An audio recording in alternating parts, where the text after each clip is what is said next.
COP25, jour 4. Je commence en revenant sur le premier épisode du podcast publié sur le Chili. Peut-être que comme moi, vous avez été choqués en entendant le président du Chili, Sebastián Piñera, annoncer que la France allait apporter son soutien aux forces de l'ordre pour le maintien de l'ordre.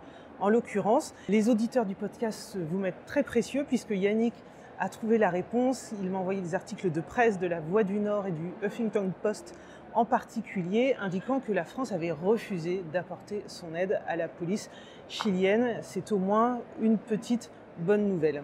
Elles semblent dures, ces négociations. Ce matin avait lieu une action des ONG et de la société civile pour dénoncer les négociations sur la mise en place du marché carbone.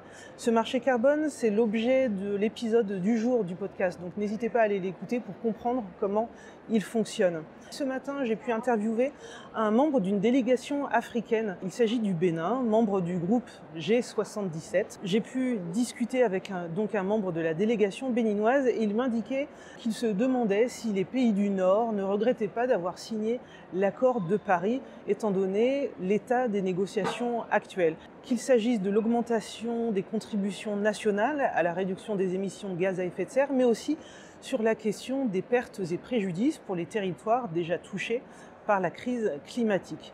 Il me disait que dans les négociations, les pays du Nord tentent de trouver toujours d'autres facteurs, d'autres excuses pour ne pas reconnaître que les dommages subis sont bien liés à la crise climatique. D'ailleurs, j'ai prévu de faire un focus sur les négociations climatiques vues depuis les pays du Sud et j'ai choisi le Bénin en particulier parce que c'est un pays que je connais un peu et j'ai pu réaliser plusieurs interviews ce matin.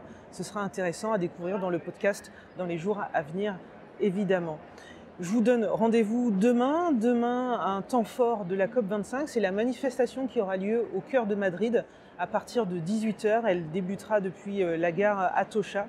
Il y aura, je pense, beaucoup de monde, j'y serai. Je sais également que Greta Thunberg participera à cette manifestation. À très vite pour continuer à décrypter la COP25 à Madrid.